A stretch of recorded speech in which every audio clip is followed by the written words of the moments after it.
You're listening to Thunder Quack Podcast Network.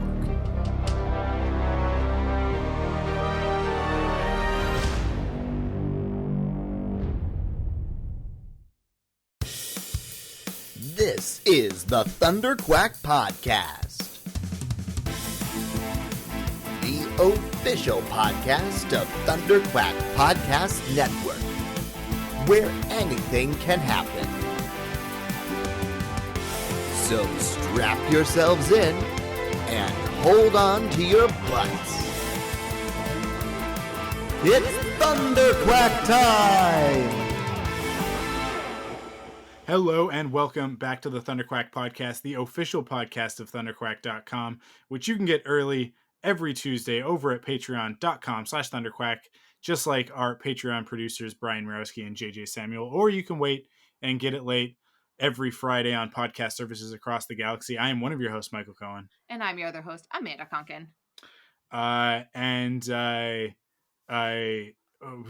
Low energy this week. A little bit. Bringing in the low energy. People on Patreon can listen all the way to the end, and they will get the full story. Why? I won't spoil it here, but I don't know, and not a ton to talk about. Because I am Amanda, so excited for I'm so excited for next year when all the movies actually come out. I will say I had a pretty decent weekend because I caught up on some like solid movies that I hadn't seen that were really popular last year. So like I finally watched The Big Short and I watched Ford versus Ferrari, both highly enjoyable films. I think I leaned into the Ford versus Ferrari because Christian Bale does a really good job in The Big Short. And then I was like, oh yeah, Christian Bale. So also I was in that mood in which I felt like, because we've talked about this on the podcast before, how I quite like car movies. And also that I quite like sports movies, like movies about sports that have happened, like realistic, like Angels, although Angels in the Outfield is a good one as well. Like realistic sports movies like Angels in the Outfield. No. Because Christopher Lloyd hanging off the... I was going to say that I was like trying to name a sports movie that wasn't based on true events, because most of the sports movies I watch are like based, like Remember the Titans and like Moneyball, and like I quite like movies like that are like about real events. And then I thought of a fictionalized sports movie, which was Angels in the Outfield, which also enjoyable. I feel like isn't there something about building a baseball field in the middle of a corn? Anyways, that's Field of Dreams. Miracle is about the hockey team. Oh, the hockey team, and that one's based on true events. Anyways, that one's real. Yeah. I'm digressing. Which is anybody surprised? But I like got into the like mood of like after watching The Big Short, because it was quite good, that I was like, I also want to watch something that's like based in real life. And actually that's why I watched The Comey Rule, was because, and not to spoil what we're going to talk about on this podcast, but that's why I watched Comey Rules, because I watched The Big Short and then I wanted to watch something that was also like his like a fictionalized history. And then after I watched Comey Rule, I still felt like watching more stuff that like sort of happened, and that's why I watched Ford versus Ferrari. So my whole weekend was like catching up on stuff that was like making me think about how terrible American institutions are. I guess Ford versus Ferrari actually kind of also does just talk about how terrible capitalism is. So I guess it was like a trifecta. So anyway, sorry, I cut you off. You were like saying something. I feel like you were trying to like set us up for like talking about something. No, I mean, like I was just going to say we can't talk about Star Wars because you're going to be on Faster, More Intense this week. Right? So yeah. It's called cross promotion. I know. You know what would have been real good is if the week that I came on to podcast, it was the week that I had off of this podcast instead of doing double podcast week. It's almost like it's not worth taking the 1 week off. But how was your Thunder Quack exclusive podcast last week? I mean, like people sent in some great topics, and then I ended up just answering. I don't remember who it was. It was Blessed Cheesemaker. I don't know their actual name. I love that so much. They asked me to talk about Camp Cretaceous, which is where I started. Nice. And then I just like and then I just went off the deep end into Jurassic Park territory, and I talked about Jurassic Park by myself, to myself, really just for myself, for an hour. I And love that. it like hit actually for longer, for like an hour and 25 minutes, I think. And it hit like the hour 20 mark. I noticed that I was like, I looked at Adobe Audition and was like, and realized I was at an hour 20. I was like, you know what? I think I've done it. I think I'm okay. And I think I say that in the episode where it's like, I've been talking for over an hour. I think I've said enough about Jurassic Park. Like, I think that this is an episode. I'm done. And wrapped it up. But it's, yeah, I don't know. It's interesting because I started podcasting by just talking to myself about the Clone Wars, right? And it it was a little bit easier because I had the recap in front of me, right? Right. So I had a script essentially to read from. But yeah, just having a conversation, a very one-sided conversation with the audience is a, I don't know. It's I mean, not you like can I put don't find words. it hard. It's not difficult. Well, that's fair. And you can put words in their mouths where you're like, "How dare you say that?" No. I guess I could try that. I could do some theater of the mind if you guys want me to do that. Oh I'm man, inclined theater not of the to. mind. I haven't heard that term in so long. um, I love it. yeah, I don't know. You know what I really want to do? I really want to do, but I just don't have the stuff. I just don't got what it takes, but I really Ooh. wish that we could do it. Is I really want to do like an RPG. They're called actual play or live play podcasts, Okay. where like we play a role playing game and record it. Um, but there's a this is my thing. Like there's an art to it. Like there's a very specific art to it, and it involves not caring too much about the rules. And Oh. all of the people that I can think of to include, I have two problems, and one of them is a very real problem, and the other one I think is probably more of a perceived problem, but something that's still important to me. The first problem is that the people that I can think of that would be willing to do that are going to get bogged down in the technicalities of things. Okay. That's my worry. And That's then it's fair. going to require a lot of editing to get rid of conversations about, well, but if I'm standing there, then this rule, blah blah. And it's like, well, that's not really fun. That's not how we want to do this. Because we want to tell a story, right? Right. The other thing that I worry about is that I do not really have the ability to put together a cast that doesn't consist solely of white people. And That's fair. I like, to me it's like, until I can make that not the case, it's not worth pursuing, because the world does not need another podcast of a bunch of white guys playing D&D. Right. I don't think that we're going to say anything that isn't already being said by somebody else, right? Right. And so therefore it's like, well, why would we be doing it? We would be doing it for ourselves, and that's not, to me it's like, that's a good place to start, but that's not a great way to make something long lasting. So Right. um yeah, I mean, like, it's hard enough to do a podcast. It's hard enough to get a group to play D&D on a regular basis. um eh, Combining those two things, if I wasn't doing everything else that I'm doing, maybe we could get into that territory. But because I have all of these other, because I have 2/3/4 podcasts on my plate, and then, I try and draw pictures every once in a while on the internet, and then I have these two things that live in my house that rely on me for sustenance and Wow. knowledge and that Yeah. sort of thing. It's like, and then every once in a while I might want to spend some time with my wife. Yeah, it's like, where do I fit a D&D podcast into that? Recording wouldn't be a problem. Recording would be easy, because it would be like, okay, record once a month, and you could probably break it out into two episodes and do like a bi-weekly release.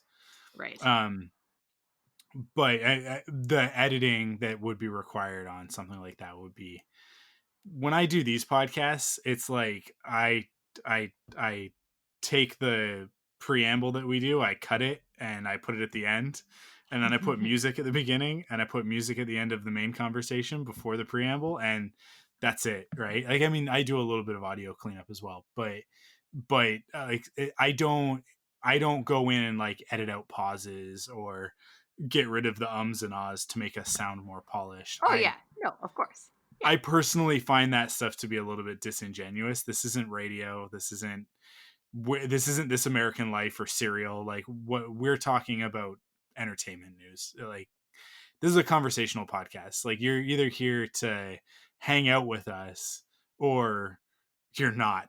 like if you're here for hard-hitting news or journalism or whatever, then I'm sorry. I apologize. But also it's your own fault, because that's not what this is. But yeah, like, I'm not gonna sweat the awkward pauses or ums and ahs. That's, to me, that's almost part of the charm. That's kind of, I mean, it's the kind of podcast I like to listen to. So, but also, like, we've set ourselves up to be that kind of a podcast. I feel like you definitely are in the wrong place if you're looking for something. oh yeah, no, local. I mean, like, Yeah. that's by design. It's 100% Yeah. by design. And yeah, if you are here and you're and that's your complaint, look, nobody is complaining. I'm tilting at windmills when I say, you know, why are you here Tilting at listening? Windmills. Windmills. Tilting I at don't think I've windmills. ever. Don Quixote. Oh, is that Don Quixote? Yeah, Oh, okay, I've never read it. I just know that they. that's the you didn't do that in English lit. No. Oh, yeah, the whole thing of that is that the Don Quixote, and then I can't oh my god, I can never remember his sidekick's name, but his sidekick, Oh, come on, yeah. Oh, I uh don't know. Yeah. it's Sancho something, I think. Yes. Yeah. Isn't it Sancho Villa or something, I think. Pancho Villa? Is it Isn't it? Pancho Villa? Yeah, maybe. Oh wait, no. Pancho Villa is the Mexican revolutionary. Okay. I feel like he is not Don Quixote's sidekick. Yeah. Okay. Oh my god. Okay. We're in the right We're wheelhouse. I know terrible. that we We're are. so Like, terrible. the Look. point is that Don Quixote, he's crazy, right? He thinks Yeah. he's a hero fighting giants, jousting with giants, but he's not. He has dementia, and Right. he's Sancho jousting with Panza. Sancho Panza. Squire. Thank you. Pancho Villa. Sorry, But that's so, we combine so Sancho, terrible. yeah, and Pancho Yeah, Villa. We combine yeah. those two things together. I think we can be forgiven. That's a Okay. Cool. Anyways, this isn't an English lit podcast, but yeah, like, that's the phrase, tilting at windmills, right? Which means, like, you're fighting an Tilting at imaginary, yeah. Okay, gotcha. you're fighting an imaginary foe. It's a straw man, right? Like, it's, Yeah. you know, you're scared of a scarecrow. Anyways, I don't know why we're on a weird tangent. I wish that we could do a D&D podcast. Really, in truth, I wish that I could be on a D&D podcast that somebody else does, right? Like, that would be the ideal state, is that, like, I would really love it if there was one podcast that I did that I got to come in and just be on it. Just be talent and not be a producer, not have to handle all of the other stuff that goes along with it. But that's everybody. It's everybody who's ever podcasted, and the majority of people who podcast, they are just guests. But in order to make them happen, you got to have somebody to do the business. So do the business. Yeah, that's it falls to me. It doesn't really. I could just stop. I could just stop anytime. I think about that every Monday. Yeah, I could just stop anytime and just not do podcasts anymore, and just shut down the Patreon, and just not take your guys' money, and just stop talking to you about Wonder Woman releasing on HBO Max. Are we gonna say anything? I don't know. It's so, like, do we have anything to contribute to this conversation? Okay, I don't know. I will say that it is the one movie that I am prepared to go see in theaters during all this pandemic. Really? Like, it is the one movie that I'm kind of like, you know what? I'm going to a small town for Christmas. Yeah.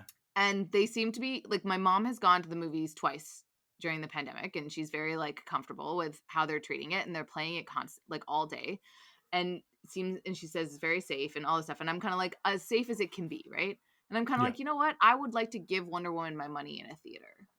And Okay. also, I think I'd like to experience that. And I'm kind of like, you know what? Because my mom also likes to go to that stuff. And the only reason why I wouldn't go do something while I was with my parents is because I wouldn't want to like contract something then go to my parents. But like, she's already like, that's an activity that she's already comfortable with. So Yeah. if me and my mom both go to it and then just don't see other people for like 14 days, I feel like it is definitely I Yeah. don't know, that's like a worth quarantining movie in my brain. But Wow. I really want to see it in theaters. I would love to see it in theaters. I would love to see anything in theaters. I would love to just be in the movie theater building, which I can. I guess it's like 5 minutes away. I can just walk in there and get popcorn and walk out, I guess. But yeah, I don't know. It just, I've looked at it so many times, especially with the way that the numbers have spiked in this last couple weeks. Yeah. And now we are essentially like, as somebody said, when are we going back into lockdown? And I was like, we We already are are. in We're in lockdown. our second Yeah. lockdown. It's just they're trying not to shut down businesses if they can help it. Yeah. Although I did read an article that somebody had shared about uh, the latest uh, rules for BC being kind of weirdly, it's not weird. There's nothing weird about it. Anywhere that serves liquor is kind of able to get away with a little bit more than other places because the province makes a lot of revenue off of Right. liquor sales. Right. But arts and culture have basically been told no, like you got to Right. shut down everything, nothing can happen, even though I theaters and such have like the like art galleries and theaters and whatever have been doing a really good job of um just what you're talking about with movie theaters of like Like we have staying all these safe. Yeah. things, Yeah. Yeah. yeah, all of Yeah. these the safety in in place and whatnot. So it's like it's a weird double standard to me because anecdotally what I have noticed, we went to a birthday party for, I don't know if I talked about this on the podcast or not. We went to a birthday I party don't for think one you of did. Kara's preschool classmates during the summer. And it was like, okay, it's at the park. We're outside. If everybody maintains social distance and whatever, it'll be fine. And um Crystal took the girls, and then at a certain point, we were going to switch off because I think she had a call or something like that. So she had to get back to the house. So I was going to go and basically take over. And I was worried about it. I was like, I don't think this is a good idea. I don't want to say no because I don't want to. Cara was really looking forward to it. But at the same time, like, I'm really worried about this. And Crystal was like, well, I'll go. And if it's not, if we feel it's not up to our standard, then we'll leave. And then at least we went for a little bit. Right. Um, and so she texted me partway through and was like, everybody's being really good. Like there's hand sanitizer everywhere. Like everybody's Nice. keeping their distance. The parents are all like enforcing and everything. And I was like, okay, cool, fine. I'll come. And so I came and Crystal left. And within about like 10 minutes, it started to fall apart. Oh no. And the reason why is because the adults were drinking, Oh right? And yeah. Okay. and it's not like nobody was getting drunk. First of Yeah. all, I mean, like I think that it's inappropriate behavior to be drinking at a child's birthday party. That's my personal stance on it. I also don't drink in general, but Have you watched the episode of New Girl in the yes, last season? yeah, It's in the final season, yeah. so grand. But Yeah. that's exactly like that that's played for yucks. That's not real Yeah. life, right? Yeah. And the whole point was that like no alcohol. It's a children's birthday party, and then they like bring out the alcohol, and it turns into a nightmare gong show.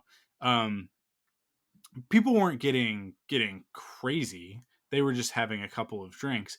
But the thing that happens when people have a couple of drinks is that they just kind of chill out about stuff. And I like under normal circumstances, whatever, right? Like this is so not on my radar of things that I'm gonna like lose it over. Right. But when we are in a pandemic and there are very specific things we all need to be vigilant about, such as not touching each other, not Yes. sharing food, Right. right? Yeah. Like not Yeah. Yeah. Yeah. and and it was one of those things of like you could tell that as people were sort of finishing their second drink, they it was getting a little bit, it like the rules were kind of like whatever, right? And it's That like sucks. so And so how? for bars to still be open, it's like, well, they're only allowed to be open until 10 p.m. It's like, okay, good, because the virus is like a werewolf and it only comes out when the moon is at its peak, right? That's how the virus works. No, the virus doesn't care what time of day it is. It doesn't care that you close the bar at 10 p.m.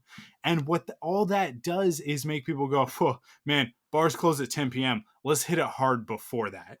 Yeah. Right? Like let's get sloppy drunk at 9:30 instead of 11:30. Right. And like it doesn't, human beings are going to do what they're going to do unless you prohibit their ability to do it. If you want to get sloppy drunk in your own house right now, I fully endorse that. I, you know, like wrap yourself in bubble wrap and just like do whatever you want to do Have so that at you're her. safe. I but yeah, like in a public setting, I just don't think it's a good idea. And yeah, like if you said to me like, man, it's really dangerous right now to go to a one man show, I'd be Right. like, huh? Like a one man show where there's gonna be like there's like the maximum seating is like 10 people. Yeah. Like I I think actually I think actually we can manage that. Like I think that everybody in that circumstance, in that scenario, it's like you've got a ticket, it starts at a certain time, it's like you have assigned seating, everybody is 6 feet away from each other at the least, but like maybe even if we could get to 10 feet, Yeah. right? And and we're all gonna sit, like it's a performance, we are all gonna sit in our chairs until it's done. I think that should be okay, and yet the rule is go drink, go get sloppy at Woody's pub, uh, and have chicken fingers during a pandemic. It's chicken wings, right? Yeah. Yeah. Like let's have ribs during a pandemic. The things where, you know, we're gonna definitely put our fingers in our mouths. Like that, this seems like a really good idea. Hey, should we get a plate of fries for the table? No, you should go home. You should go home and you should not touch other human beings. It's still, nothing has changed. I don't understand how people don't realize that nothing has changed. They think that it's gotten better because time has passed. And it's like the no, everything is exactly the same as it's been the entire time. It's yeah. I'm frustrated by it, can you tell? I can tell. So I I didn't want to want to go say see Wonder anything, Woman. so I want to go see Wonder Woman, but I will very happily watch it on, I'm hoping that it's on Crave. I sent a tweet to HBO Canada and they did not respond to me. yeah, it's really frustrating because so actually, I mean, I guess Mike, this is my other thing. I do not have any faith That we that it get it will on be December anywhere. 25th. Yeah. Exactly. Like I have Yeah. no faith that it'll be anywhere in Canada. Yeah. So like I want to see it when it comes out, right? Like Yeah. that's the biggest thing for me is that like I want to be able to see it when it comes out and I just don't get I it. really want to see Wonder Woman 1984. I really really want to see it. I also think it's going to be a train wreck. I Really? yeah, yeah. I, as much as I want the cheetah stuff to work, I don't think it's going to. I don't think it's going to, because she's not the big bad, but she's part of the Pedro Pascal's character is like the big bad in the movie, right? But Oh, I forgot that was Pedro Pascal. yeah, How exciting! But yeah, I mean, I don't know. I just think it's gonna be fun. I think I think it will be fun, but I think it'll be fun in the way that Batman v Superman is fun. I don't think it'll be Justice League. Don't get me wrong. Like I don't think we're walking into Justice League or Aquaman. I think it's going to be a much better movie than that, and I think it will have another No Man's Land moment for sure. Like I guarantee that something in that movie will stand out and be like, "Oh wow, I can't believe they pulled this off." But yeah, I don't know. My thing is that is a like the cheetah aspect of it. I think those of us who are in for a penny, in for a pound sort of thing, it's like, well, whatever. Like she's gonna fight cheetah. It's gonna be a CG character. It's gonna be cartoons on screen. We're used to that, right? Like that's part of the ticket price.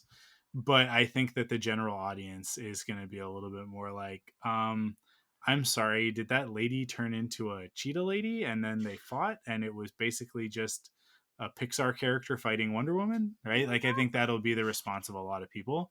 And I think that what happens with that is that there are two categories of fandom. There are the people who are very firm in their own opinions, and then there are the fair weathers that just kind of go whichever way the wind is blowing.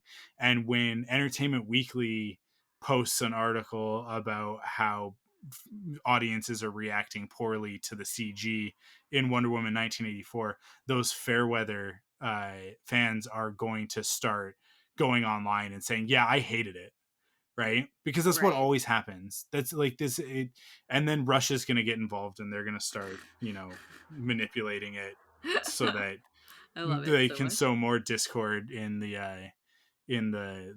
American populace. Speaking of Comey Rule, yeah, correct me if I'm wrong. Did they mention Star Wars in the Comey Rule? No. Amongst the Russian stuff? I don't think so. Do you think they did? I thought that they did. Like they like, because one of the things is that like people sort of discounted a lot of it because a lot of the reports are like they're using it's not like it's just people going like, oh, Hillary and her emails, right? Like there was also part of the investigation, part of what the FBI was uncovering was like there are people in like Call of Duty like that are joining games and they're like saying stuff and they're like Russian plants and that sort of thing, Right. to in order to like to track down, because the people who play Call of Duty are very likely to hold certain beliefs, let's say. A large subset of that audience is very likely, and there's also stuff that like that white supremacy groups use Call of Duty and Battlefield and like those types of games as recruiting platforms, to find people and basically isolate disenfranchised youths and indoctrinate them into neo-Nazi groups, right? Like that there's stuff like that that's been going on for years, and that Russia is also using it, and that like there's a paper that was published. I've talked about this a lot on Faster More Intense, but there was a paper that was published that was like, this is very definitive evidence that Russia used The Last Jedi as a tool to create like division in the American people. Interesting. Like to drive a wedge between people. They don't talk about that. I don't think they didn't like get into it, but I feel like they mentioned something about like it's not just because people are like, well, Russia, like Russian bots are tweeting. It's like, no, they're like in like forums and stuff. Like they're like they've like infiltrated stuff. Like they're directing conversation. And I feel like I don't know if they called out Star Wars specific. I guess they probably didn't. You probably would have clocked that. But No, maybe yeah, I just thought about it when that. they were talking about it. It's like they're using pop culture and whatever to like move the needle significantly, because I think like at one point they're like, are we worried about this? And it's like, yeah, we're worried about this. It's having an effect, right? Right. Because they're Right. like, because Yeah. some people are like, do we really think that Russian bots on Twitter are gonna affect the outcome of the election? And then one of the characters goes, it has. Right. We're not worried about it. It's happening. And yeah, so there's this paper that talks about how like these accounts that are linked to other things, and that are very clearly like these Russian, um I they're not always bots. Like sometimes they're like actual people running these things. They're like running like hundreds of fake accounts.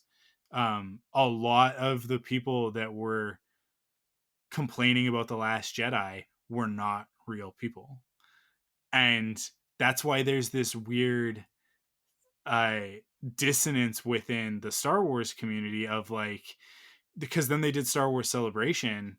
I guess it was it the following April or whatever, or whenever like the next Star Wars Celebration was, and Kelly Marie Tran comes out, and the audience like exploded, right? Like just like went nuts because they were like, because everybody that was in that room that was like there, that are like the real human beings, first of all, that are there for Star Wars, they were like, no, we love Rose Tico, we love The Last Jedi. And it was one of these things of like, I don't understand how so many people at Star Wars Celebration love The Last Jedi, yet the conversation is that everybody hates The Last Jedi. I feel like you've talked about this too, about how pervasive that Yeah. was, right? That it's like a And big then deal, right? yeah, and then within the last year or two, like all like there, I think like initially I think this guy published like a short paper on it of like, I think to get the ball rolling on what would be like his thesis or something like that. And then he wrote his thesis on the involvement of like these fake Russian accounts on the like It's mass opinion, so interesting right? though that they would choose Star Wars as one of those. Is it just because it was like an easy target? I think because it's because of cultural penetration, right? Like Right. I think I think they singled out certain things. I think that they didn't have success with the Marvel movies because the Marvel movies are pretty solid in general. So there Right. wasn't a lot, there's not a lot to be divisive about because people don't have the same. Marvel is in a weird space of like, Captain America wasn't Captain America until Chris Evans became Captain America, right? Like Right. that character existed in the comics, and those of us who have relationships with the comics that go back definitely have opinions. But comics sell in the hundreds of thousands, movies move in the billions, right? Right. Like Right. most of the world has watched the Marvel movies at this point, as opposed to like how many people have read a Captain America comic from 1996 versus Right. one from 1972, right? Like so people don't have um that same buy-in on those characters as they do with Luke Skywalker, who like, character that's been around for 40 years that a lot of the world has a relationship with, whether they know it or not, because of how pervasive Star Wars is in pop culture, right? Like you don't Right. have to have seen a Star Wars movie to know Luke, I am your father, which isn't even the correct quote, right? Like Yeah. it, like that's sort of like the Yeah. level to which Star Wars exists. And so I think it's easy to see that as a target. And then I think also when you look at the discourse around, at the time, the discourse around The Force Awakens and how much the opinions were varied, like how like, and then I think you can also, if you were trying to isolate a franchise to do this with, and you looked and you went, well, what happened during the prequels when the internet wasn't even a thing yet, right? Right. Like Right. when it was in its infancy, and now we have social media and we can really get in there and muck with this. If there's already a wedge, all we have to do is drive it in further, right? Right. And I think that like they looked at that, they looked at obviously the very real situations within politics and isolated those as well. and were very strategic about it. But I think like the goal was to separate people, right? Because once they're separated, then they go looking for a new tribe online, and they find Oh, like-minded people, and then that's where the echo chambers come from. right. So the emails, the locker up, all of that stuff that they were directing, that Trump was then jumping on with, right? And I mean, like, I think the Comey rule is very even-handed with it, because I'm of the opinion that they were much more involved with those not decision making, but like that they were very much being puppeted in 2015 and 2016 by Right. these Russian efforts, right? That it was like that these meetings were obviously happening between certain people, and that stuff was coming back over, and that they were giving them the talking points of like, this is Interesting. what we're going to push. If you go up on stage and you talk about these 5 things in conjunction with what we're doing, you will win, right? um Right. so I think that it was Excuse me. much more connected than there is currently evidence for. I mean,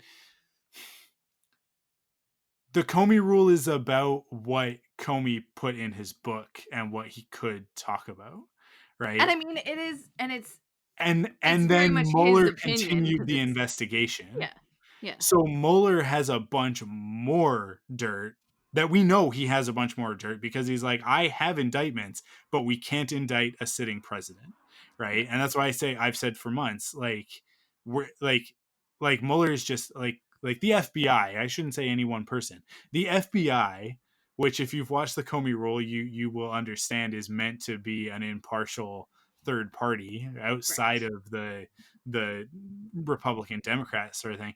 Like, they are sitting on a pile of indictable offenses that they're just waiting right. until they can arrest I the mean, people you keep involved. saying this, and I don't know. I just don't. Again, I got jaded by the American systems. I With read something, I can't remember who posted it, but I did read something the other day, where somebody was asserting like he's going to cut a deal. That's what's going to happen. That's why he's holding out on the concession speech. That's what Interesting. it's all about. Is that like the longer Trump holds out on a concession speech, the more difficult it's going to become for there to be a peaceful transition of power. So he's essentially holding the country hostage more than he already has been. Um, because at a certain point, his lawyers are gonna like go to the FBI and say he'll concede if you guys will agree to immunity on this, Well, this, and that seems so crazy though. yeah. Like, and I actually, after watching it and messaging you, was like, is Trump still holding us hostage? And I guess us is America. I No. think as of no, the world. It's the world. Yeah. He's holding the world hostage for sure, and it's not just him, But it's right? like this Because is unprecedented, right? it's also Because Russia. It's also he's one of the Putin, only right? jerks that has never conceded properly, right? Yep, yep. Like, it's Um, ridiculous. yeah, and many of his followers are like, a concession it's not a formality, like it's just a tradition. And it's like, no, there are very No. real things that happen once a concession speech is given, right? And the Yeah. key here is that a concession speech is faith in the system, right? That is the candidate, whoever has lost, saying, we ran a fair race, the election was fair, the result is the will of the people, the electoral college is going to honor that result. And what Trump is saying, and what the Republicans are saying right now, is maybe the electoral college won't, because each district is supposed to vote according to the overall, right? And that's why some of, or not the overall, but like their district, right? And that's why some districts have that, the stripe, right? What, they're striped, because it's like, well, there are electoral districts that went one way and ones that went another way, and it'll, so like the electoral college votes might be split within that one state, right? And I don't understand exactly how that happens, like what triggers that as a situation, but that can happen. And also the Electoral College can just, in theory, but they don't. In theory, they could just vote for whoever they want And and they elect don't whoever they though. want. They Yeah. won't, and they don't, because that's the faith in the system, right?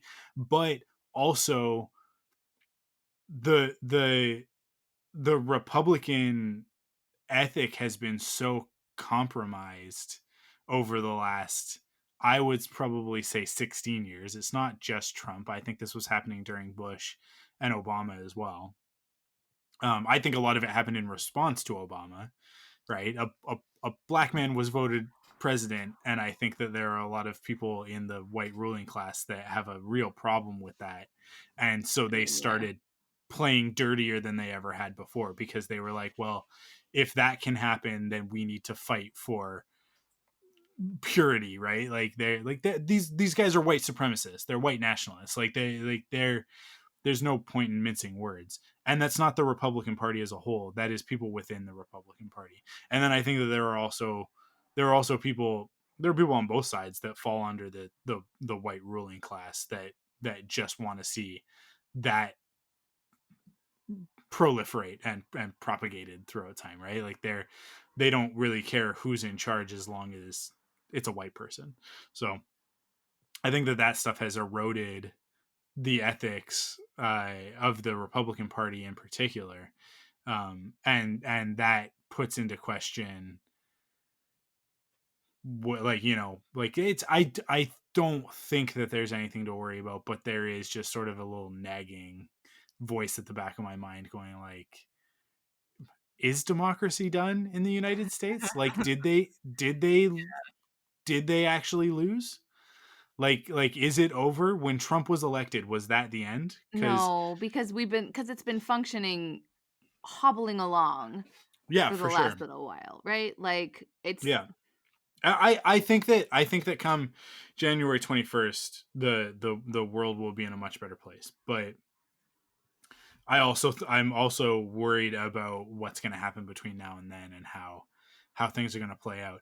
And just on a, like, from a personal place, I want to see him locked up for the rest of his life, right? Because of the right. things that have happened and the things that he's said, and the violence that he's incited, right? Like, I don't think that the there need to be consequences to these actions, because if there are no consequences to these actions, what's stopping Joe Rogan from running in a few years and being another celebrity puppet for the the white ruling class that does some stupid stuff because he's got some ideas, right? Or whatever, like, pick your reality star with a mouthpiece.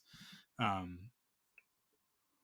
yeah, like, it just it a bad precedent has been set, and I think in order to course correct back to uh uh reasonable adults making decisions in government, that there need to be consequences to these actions. Like, you need to put a little bit of fear of God back into a person like Mitch McConnell, that actually knows Mitch the McConnell's will the of the people worst. is going to be respected, and you aren't going to just do But the whatever you will want. of the people is stupid because the people don't know what they will. Because people can manipulate people so easily and everything is terrible. For sure, We don't but even know also anything. we have to have a little bit of trust I mean, I guess that so. that That's true. the that they you know the right people are going to make the right decisions. I don't, like, there are definitely shining beacons. They're not slivers. Like, they're shining beacons of hope. People like AOC, that it's like, okay, That are almost so fed up with politics that they're gonna quit soon. well, but like that prove that, like, hey, like, we can elect the right people for these jobs. Yeah. We just I don't know. There are systems in place that need to be dismantled. That's what it comes down to. And one of those is the white ruling class. Like, we just have to dismantle it. We have to get rid of the bad guys from True Detective. Right? Like, I said that a Yeah. couple weeks ago. Oh, actually, a movie that I haven't seen yet that I kind of want to is there's a movie that Daniel Radcliffe is in, where he plays one of the like somebody that was in like jailed during apartheid and like broke out of jail. Um in South Africa. And it actually looks like, because Daniel Radcliffe does such bananas movies, that this was Yeah. one of the few movies that I was like, this looks Escape from Pretoria is what it's called. I'm like, this looks like a real good movie. It looks like real creepy. But also, I think it's always really interesting to hear people speak in South African accents, because I find it an interesting accent. But also, it was so just like upsetting to read how recently apartheid was, right? Like I just came Yeah. across it, and every time I like come across something about apartheid, I'm just like, how it makes me realize where you look around at the worst thing that could happen right now, and you're kind of like, of course that could happen because human beings are garbage. Yeah, well, But I mean, there are still a lot of people locked in cages for no discernible reason in the United States, and children that have been separated from their parents that are, I mean, at this point, it doesn't seem like they're ever going to be reunited. Like, that's just a whole generation that's been ripped away. yeah, And we've literally repeated uh, uh, sins of the past with that stuff yeah. like we should know better as a people than to do this stuff, and yet there it is. I Another movie with Daniel Radcliffe that I cannot recommend highly enough. In fact, this is my favorite Daniel Radcliffe movie. Woodwork is dead. Is Imperium. Oh Uh no, I don't know that one. which it's he's a I think he's like an FBI analyst that wants to become an agent, and he becomes an agent in order to infiltrate a white supremacist group. Um and it's super good. It's if you want to understand um what I talk about when I'm talking about like the indoctrination and stuff like that with these white supremacist groups, this movie is sort of the best way to get like the broad strokes of it. And I believe it's inspired by real events. Yeah, so it's not a dramatization of real events, but it is based on actual. I think it's like an amalgamation of different stories from like a lot of these things, right? Like it's like in order to get the full spectrum, the full scope of the story, you got to kind of take this guy's thing and this guy's and sort of put them together. Interesting. But it's a really really good movie, but it is also terrifying. Like it's very scary because it especially I watched it sort of like I watched it a few years ago, before stuff started to get really really bad. Um, but probably after, man, what was the march? The woman's. Oh no, the Black Lives Matter march. No, they're The like the woman's. the Nazis when they had their march with the tiki Oh torches. jeez. Oh yeah. Oh yeah. No, I. I can't remember, Yeah. but No. it's That's it. terrible. I'm trying to remember if that's actually part of this movie. That might actually be in the movie, but And um, sorry, it's called Imperium. Yeah. Imperium, yeah. It's super good, but like now even it's even more terrifying because these Daniel these Radcliffe guys does have like a been. lot of really good sort of like under the radar movies. Oh, for I guess sure, a lot of yeah. other He doesn't people like he pay attention to them, but he like, has he has more money than he'll ever need, and he yeah, understands that, right? And so yeah, he just makes whatever he wants to fun do. choices. Like I think he can be choosy and he can go in directions that and lend his name to things that probably otherwise wouldn't necessarily get made. Yeah, that's Um fair. like Guns Akimbo, which I still haven't watched but I really want to, which is one of his more recent ones. I think it's called Guns Akimbo, right? Yeah, Guns Akimbo. Wait, is this one where he's got these guns and they're like Oh nailed yeah, to his hands, yeah, yeah, and yeah. it looks like this really weird like indie action thing, um and it looks awesome. What's the other? There's Swiss Army Man, uh which I still haven't watched but I want to so badly, where he's a corpse. He Yeah, yeah, plays a yeah, that's dead the body, I that's the right? one that I like my friends have watched that they Yeah, always talk with about. Paul It's Dano, just like that like it's just So like, yeah, random. man, just go do cool stuff. Yeah. Just be Be you're Daniel Harry Potter. You Radcliffe. can do whatever you want. Like, No, I like if it. you run out of money, all you got to do is walk up to Warner Brothers and go, "We can make a sequel. I'll do another Harry Potter movie." And then they'll just be like, "Here's the bucket. Here's the dump truck. We'll Here's just give all you the the money. keys." So I am conscious of the fact that we set a time limit to try to like deal with this podcast Yeah. in like a reasonable amount of time, and we're approaching that time. So I have a question for the last 8 minutes of our podcast Okay. to try to answer, because I'm in the midst of trying to figure out Christmas presents. hmm And I will just say, Mike, that one of your kids' Christmas presents might arrive after I've left. Okay. And so if that happens, are you able to come grab it from my house? I'm asking you on the podcast because I have no way to get it to you. But Yeah. I'll figure it out.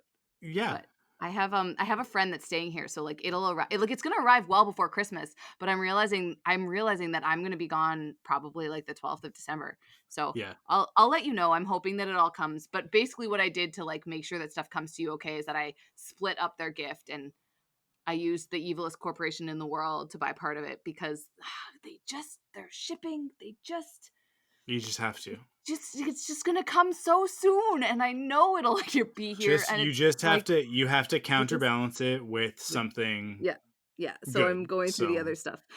Anyways, so dealing with Christmas presents, yeah. but I also then realized, because of online shopping and how beautiful the world is, that I have a friend that lives far away in America, and I can actually get her something, and she's having a really good year, and very exciting things. I hope she never listens to this podcast, but because I'm going to talk about a Christmas gift for her that I just think that this is the funniest thing ever. And I want to know if this is a good idea or a bad idea, because it's straight up not a gag gift. This is a real book that exists in the world. Okay. And it is called How to Tell Your Cat You're Pregnant. And, Okay. uh, and I just think that it serves as both a funny gift, but also like I'm reading into it and it's like there's some serious stuff in it, but I Yeah. don't know if it's just because I know she loves her cats, hmm and that it's going to be a big deal. Like it's like there's a lot of cats. And so I'm like, but the problem is this Yeah. book is very expensive. Like it's like a $60 book, and I'm kind of like, Jesus. but I'm like, how does this book exist? And Well, so how is it anyway, $60? Is it now like is a it coffee table $60? book? I don't That's the thing where I wish it was, but it's by like a doctor. Like it's by it like does not seem like a fake book. It seems like a real book. So now I'm kind of like, maybe it's like a psychology book, so it's like more expensive because it's in textbook territory. Anyways, it's just so funny. I just came across this and wanted to also then see if there's anything that you can think of that is like would be in like a cute funny realm that have to do with cats and babies, because you have cats and babies. And so this is like literally when I sort of search on the internet for cats and babies, this book keeps coming up. And so I just think that it would be good to have some other Christmas recommendations or things that I can order in America that are like just cool that people want. Like maybe there's some cool independent stuff in America that I can. Yeah, I don't know. Yeah. I'm sorry. I got nothing for you. Well, We really didn't stress too much about the cat and the baby, I and mean that's fair. they get along fine I for the don't most think part. many people stress about their cats and babies, but Yeah. apparently somebody decided that they needed to write a book about it because it was a terrible. Yeah, I terrible mean, like Pepper was a kitten while Crystal was pregnant. Crystal was already pregnant when we got him, right? So he just always thought that Crystal just was pregnant.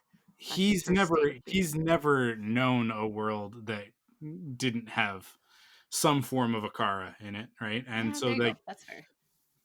they spent a lot of time cuddling before she even came. So because he would lay on Crystal and Kara would kick him. So like Aw. they had a relationship from before she was even born. So yeah, I don't know. Like it to me it was never really a thing. The only anecdote that I have is the night we brought Kara home. Crystal had her in the living room in the bassinet. I was sleeping for the first time in like a day and a half, like trying to get like a Aw. solid chunk of sleep because Yeah. Kara had jaundice, right? So Aw. because of the forceps that they had to use to pull her out because she was tangled in the umbilical. So so she had a big bruise on her head, which then results in her having jaundice, right? So she was really lethargic and needed to be almost like force fed. Like we kind of Crystal was pumping milk and then we would have to take like an eyedropper basically and force Kara to keep eating on a man, what was it? I think it was like every 2 hours. I Oh, maybe it wow. was an hour and a half. And so it would be like Crystal would pump and then she would go to sleep and she would sleep for as long as she could. But like somebody had to be up every hour and a half to feed Kara, right? Right. And so neither of us had really gotten more than 2 hours sleep for 2 days, 2 or 3 days. Jeez. We were in the Aw. hospital for a while with Kara. It's one of those things where whenever I look back on it, it's always like, wow, that sure was traumatic. Oh, But jeez. when you're in the middle of it, you're just dealing with it, right? Like it's just you don't have a choice. This life is dependent on you, so you just do it. Um, but so neither of us had really slept for a while, That's fair. and I Crystal was like, okay, you go get some sleep. So like I was gonna go sleep first. I think she had already gotten some, maybe I don't remember, but it's 4 years ago now. I went and I got in bed and I think like I had just fallen asleep, which didn't take much. Like is Yeah. like feather touch. Like my eyes were closed, my head was on the pillow, and I think I was out. But I just remember hearing Crystal scream bloody murder from the living room and Jeez. yell pepper pepper pepper and like I just like leapt out of bed and I didn't have my glasses, like I didn't even grab my glasses. I just ran to the living room and Pepper had gotten in the bassinet to like sniff Kara, right? Like now in Aw. like definitely in hindsight, I think Crystal and I've talked about it, and it's like I don't. He wasn't doing anything. He didn't do Yeah. anything wrong, right? He was Yeah. just curious about this new baby. Yeah. Um, and so, but you're terrified because people tell you horror stories of well, and then the cats, because babies are warm and Oh, they're jeez. because Oh, they're gosh. breathing, right? That like the cat will Man. like go and like sleep on the baby's face because it's a warm place to sleep. And Jeez. it's like, so you're terrified of that. And you're also delirious because you haven't slept in 2.5 days or 3 days. And, Right. and so I like burst in and Crystal was like freaking out about it, justifiably so. Uh, Aw. and I'm freaking out, like, what's going on? What's going on? And I'm like half asleep. It's like I may as well have like taken an Ambien and tried to stay up, right? Like it's the same Right. sort of effect, I think. And Crystal handed me Kara, and I was holding her, and I can't remember what I said to her, but I was like I think I said something along the lines of like I don't know how to put him together because like in my brain somehow like I thought that like an IKEA piece of IKEA furniture or a Lego set that I was being handed something that I needed to assemble. Oh, jeez. And because like I was half asleep, I was like half in dream world, right? Yeah. And Crystal, like more than Pepper, like she got upset by that Aw. because like hormones and lack of sleep and whatever. And it was Right. like it like her, your daughter, and it was like what, huh? Because I said him, right? And it was just like Aw. so we laughed about it the next day, but at the time it was just like neither one of us knew what was going on. And so it was just one of those things where you just have to laugh through the tears at a certain point. But Yeah. that's my only anecdote about the cat and the baby. other than like occasionally Pepper will take a swipe at one of them. But That's fair. I don't know, like they have the girls have a healthy fear of him because he's an awful, terrible Jerk. What a jerk. cat. He's a jerk. So they tend to keep their distance. Cassie loves him. Cassie loves him beyond all Aw. measure and reason, Aw. and we can't figure it out. But she absolutely loves Pepper and will just like look at him and giggle Aw. in a way that Kara never really connected with him. Yet, like she'll be doing this. She'll be like, he'll be across the room and she'll be like pointing at him and clapping and giggling and making noises at him. And she'll say "ba ba ba," which is Pepper, and and Aw, he'll cute. and he'll be like, "Oh, cool, attention," and he'll like start to go towards her, and then she's like, "No, no, no, no, no, no, no, no," and she like backs Aw. up and like starts Aw. freaking out because she's like, "I want to appreciate you, but from a distance, please," That's fair. because he is very scratchy, She's swipey a smart girl. in general. So it's fun. And then Kara is just like Kara wants to have nothing to do with Pepper other than him sometimes being in the same room. That's okay. That's But fair. if he's up on something, she's mad. If he's scratching something, she's mad. But so, anyways, it's the I don't know. It's just it's a cat. You just treat it like a cat. But some people don't treat their cats like cats. That's the disconnect. Is that my cat is a pet. He is an animal that we take care of. And more so than that, like Pepper specifically is a feral animal. He's a barn cat that we didn't know he was a barn cat when we got him. And he should not be inside. He should not be domesticated in the way that he is, which is one of the reasons why he has behavior issues. But we're responsible for him now, and so he's here and he lives here and he's in this house, and we can't buy nice furniture until he's gone.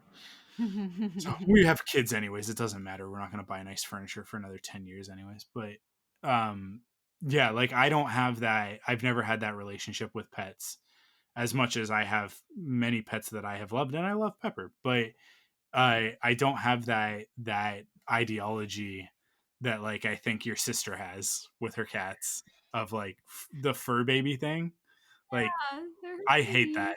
I hate it. It's just like even before we had kids, I hated it. It's like it's an animal that you're responsible for. It's not your child. There's a very big difference between these things.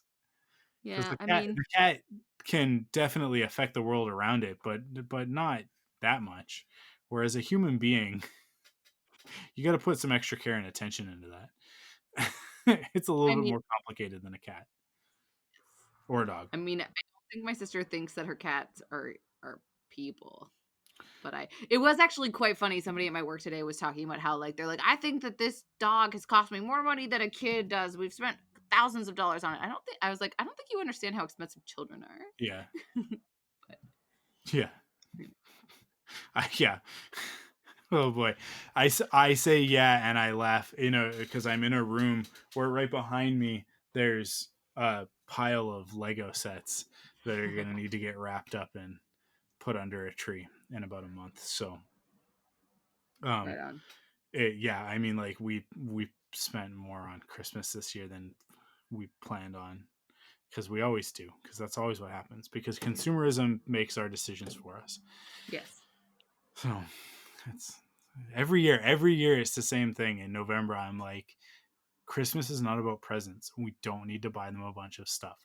They have lots of toys. And then we're at the mall and it's like, this is really cool, we should get it for them.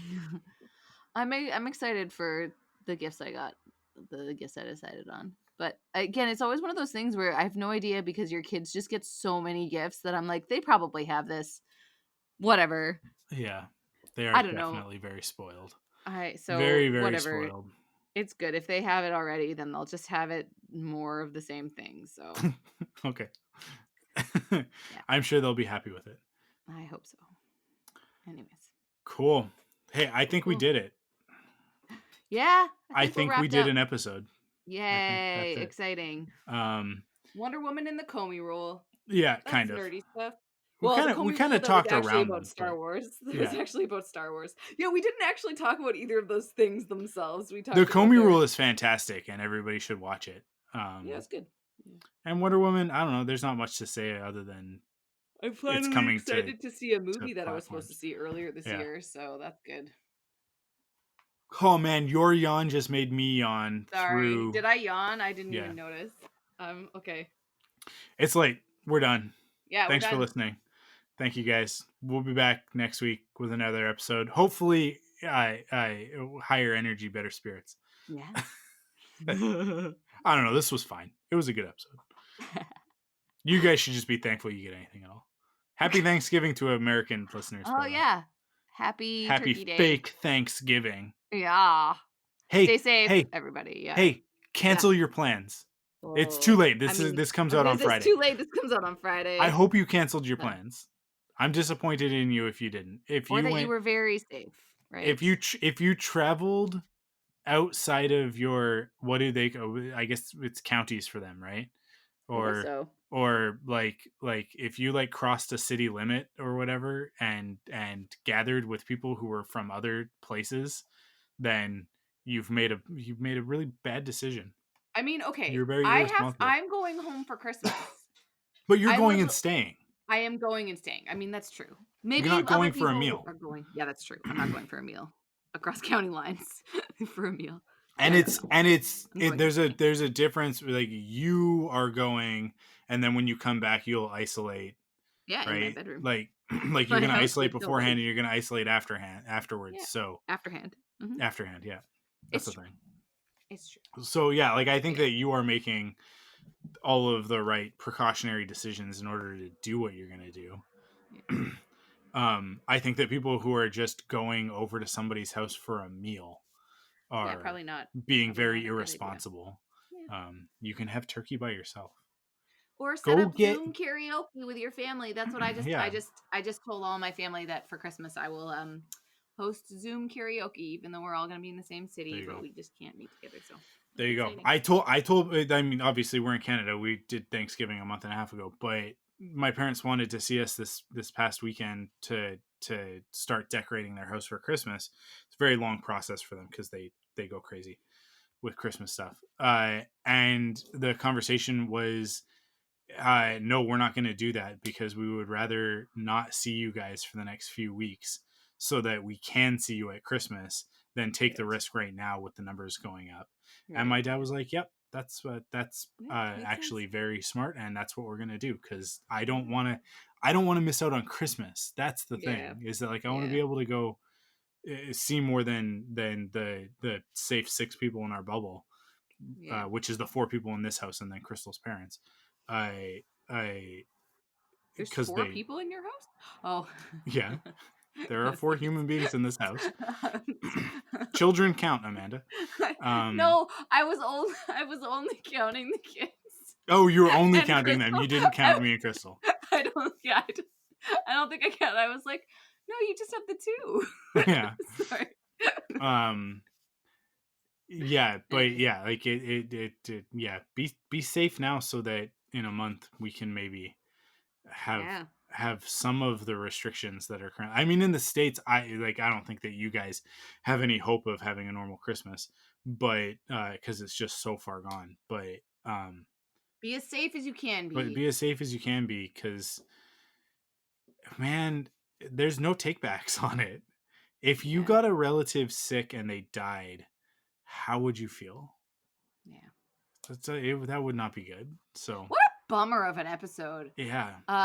What a bummer of a world we're living in right now. I mean, it's true. Send us some recommendations for what you'd like us to speak about next week so that we can not be so bummerish. I mean, like, here, I'll end on an actual positive note. I've been watching Queen's Gambit, and it is phenomenal. It is such a good show. I've got it saved. I'm going to watch it with my mom. So good. I'm happy for you. You guys are going to enjoy that. It's a very, very good show. 0 complaints here. I enjoy it quite a bit. I have 1 episode left. Nice. That it's one of those things where it's like it's the season finale. I don't know if there will be a second season of it, but it's the end of this series, this limited series or whatever. And I want to watch it, but I want to watch it under the right circumstances. So there have been several times where I'm like, could I watch it right now? I don't want to do it now because I don't want to be interrupted. I don't want to, I want to enjoy the last episode. So, Nice.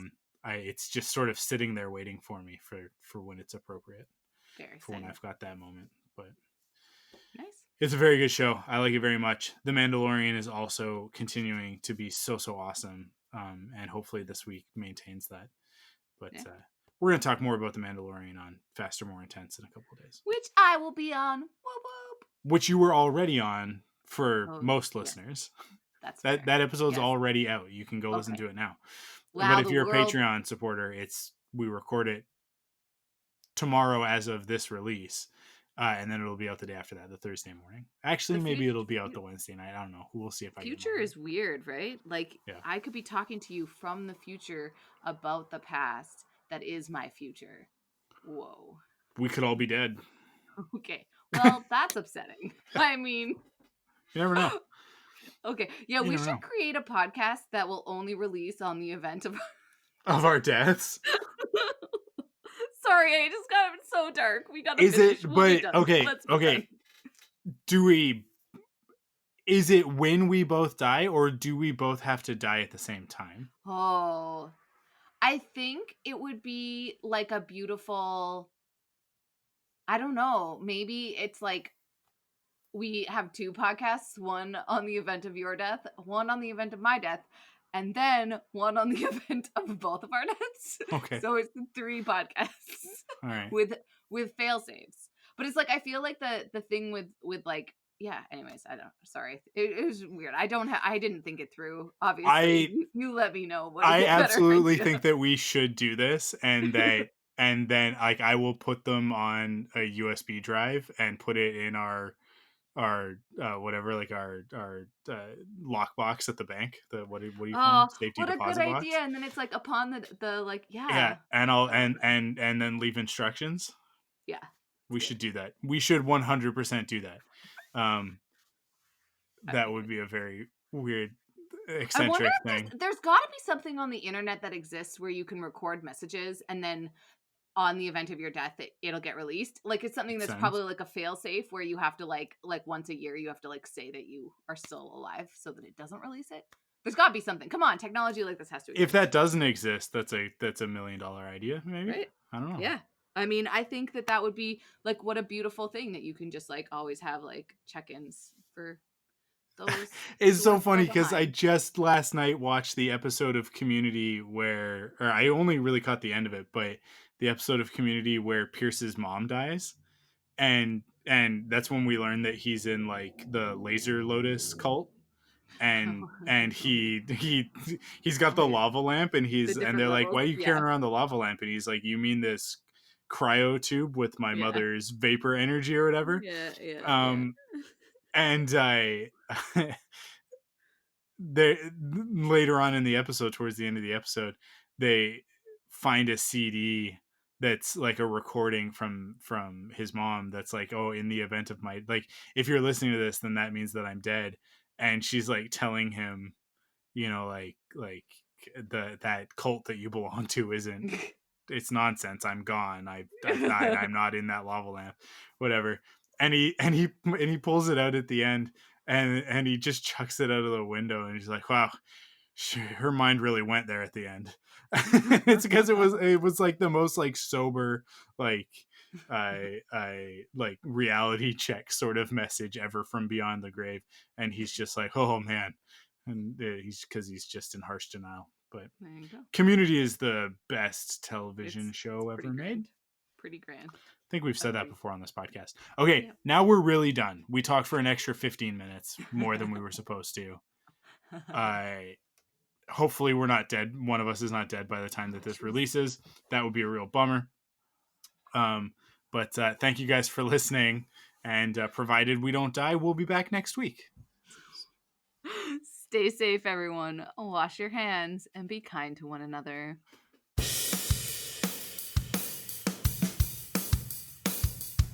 Follow the Thunderquack Podcast on Twitter, Instagram, and Facebook by searching the Thunderquack Podcast.